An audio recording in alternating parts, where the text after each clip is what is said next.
राजस्थान की चार बहुत ही जरूरी सभ्यताएं हैं: कालीबंगा, आहड़, गणेश्वर और बैराठ।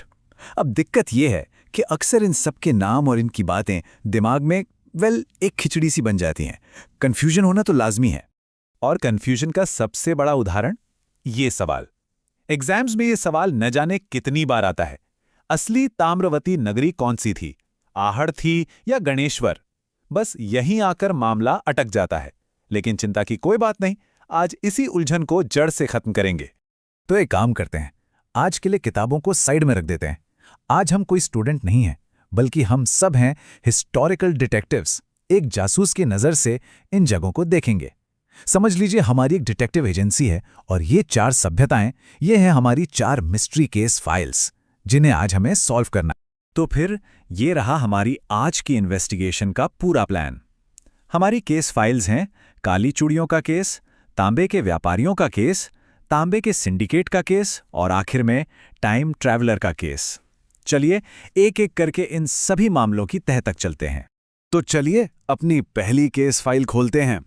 ये कहानी है एक ऐसे शहर की जिसे एक तरफ तो सिंधु घाटी सभ्यता की तीसरी राजधानी तक कहा गया, लेकिन मजे की बात यह है कि उसी शहर को दीनहीन बस्ती का भी नाम दिया गया। मतलब एक ही जगह के दो बिल्कुल अलग चेहरे। है ना ये एक अनोखा पैराडॉक्स? तो डिटेक्टिव्स किसी भी केस को सॉल्व करने के लिए सबसे पहले पहुंचना होता है क्राइम सीन पर।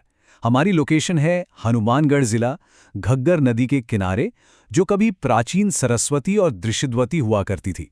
दिलचस्प बात यह है कि इस जगह को सबसे पहले एक इटालियन स्कॉलर लुइजी पियो टेसिटोरी ने देखा था, पर वो इसकी अहमियत समझ ही नहीं पाए। असली खुलासा तो बहुत बाद में 1952 में अमलानंद घोष ने किया। अच्छा, अब सवाल उठता है कि इस जगह का नाम कालीबंगा ही क्यों पड़ा? इसके नाम के पीछे का राज क्या है? जवाब असल में बहुत सीधा सा है। कालीबंगा का मतलब है काली चूड़ियां, क्योंकि जब यहां खुदाई हुई तो तांबे की बनी हुई ढेर सारी काली चूड़ियां मिली। और अब आते हैं इस केस के सबसे बड़े विरोधाभास पर। जरा सोचिए, एक तरफ तो ये शहर इतना एडवांस था कि इसकी सड़कें एकदम सीधी एक दूसरे को 90 डिग्री पर काटती थी, जिसे ऑक्सफोर्ड पैटर्न कहते हैं। मतलब प्रॉपर टाउन प्लानिंग थी। लेकिन वहीं दूसरी तरफ इतने एडवांस शहर में घर पक्की ईंटों के नहीं, बल्कि कच्ची ईंटों के बने हुए थे। यहां से जो सबूत मिले हैं वो तो बस कमाल के हैं। दुनिया में पहली बार जूते हुए खेत का सबूत यही मिला। एक ही लाइन में 7 हवन कुंड यानी अग्नि वेदिकाएं मिली। और तो और एक बच्चे की खोपड़ी मिली है जिस पर ब्रेन सर्जरी के निशान हैं। मतलब 4,500 साल पहले वो लोग मल्टी क्रॉपिंग से लेकर सर्जरी तक जानते थे। कमाल। चलिए, केस नंबर 1 तो सॉल्व हुआ। अब बारी है हमारी दूसरी केस फाइल की। ये कहानी है एक ऐसी सभ्यता की जो थी तो एक गांव, लेकिन उसके कनेक्शंस ग्लोबल थे। इस केस का क्राइम सीन हमें ले जाता है उदयपुर, आहड़ नदी के किनारे। अब इस जगह के कई नाम थे और यहीं से कंफ्यूजन शुरू होता है। इसे आघाटपुर भी कहते थे, धूलकोट भी, और हां, ताम्रवती नगरी भी। इसकी खोज 1953 में अक्षय कीर्ति व्यास ने की थी। अब देखिए, ये सभ्यता थी तो पूरी तरह से ग्रामीण, लेकिन इनका मेन काम था तांबा गलाना और उससे औजार बनाना। ये लोग खेती भी करते थे, चावल उगाना जानते थे और अनाज को स्टोर करने के लिए मिट्टी के बड़े बड़े मटके बनाते थे, जिन्हें गोरे और कोठे कहा जाता था। यहां से एक और बहुत ही दिलचस्प सबूत मिला है। घरों के अंदर एक नहीं, दो नहीं, बल्कि 4 से 6 चूल्हे एक साथ मिले हैं और एक चूहे पर तो किसी इंसान की हथेली का निशान भी मिला है। तो इसका क्या मतलब निकलता है? सीधा सा मतलब है कि यहाँ जॉइंट फैमिली सिस्टम था। पूरा परिवार एक साथ रहता था और खाना भी एक ही जगह बनता था। लेकिन इस केस का सबसे चौंकाने वाला सबूत है इनका इंटरनेशनल कनेक्शन।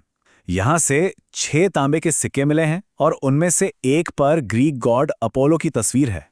साथ ही एक पानी का बर्तन मिला है जिसका कोई हैंडल नहीं है, जो कि टिपिकल ईरानी स्टाइल का है। जरा सोचिए, आज से 4,000 साल पहले उदयपुर का एक छोटा सा गांव ग्रीस और ईरान के साथ ट्रेड कर रहा था। ठीक है, अब आते हैं अपनी तीसरी फाइल पर। अभी तक हमने देखा कि कालीबंगा के लोग तांबा इस्तेमाल कर रहे थे और आहड़ वाले उसे गला रहे थे। पर सवाल यह है कि ये सारा तांबा आखिर आ कहां से रहा था?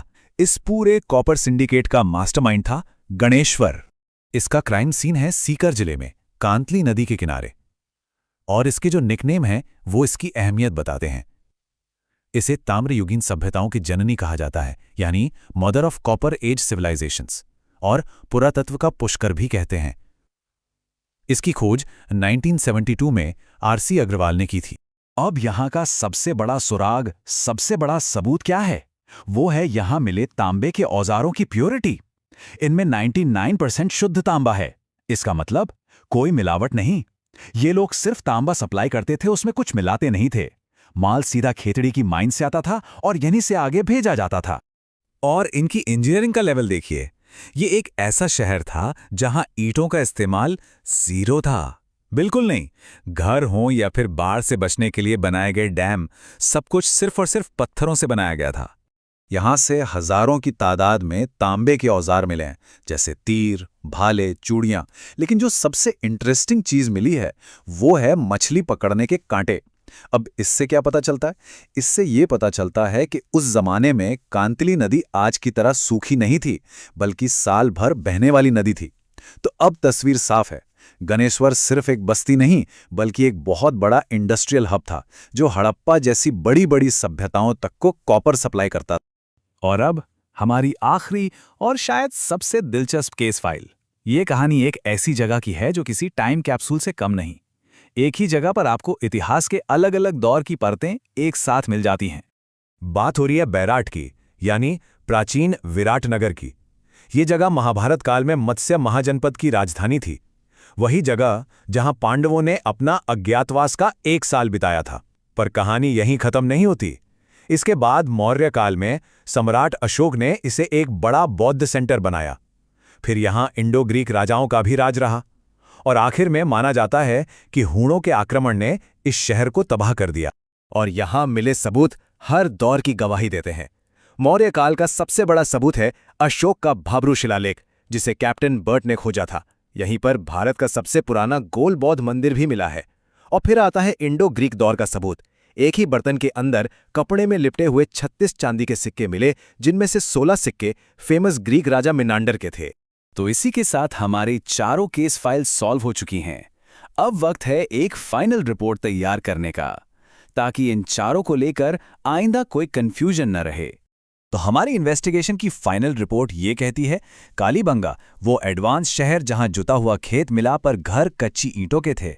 आहड़ वो गांव जिसके ग्रीस और ईरान से ट्रेड लिंक थे। गणेश्वर वो इंडस्ट्रियल हब जो सबको 99% शुद्ध तांबा सप्लाई करता था।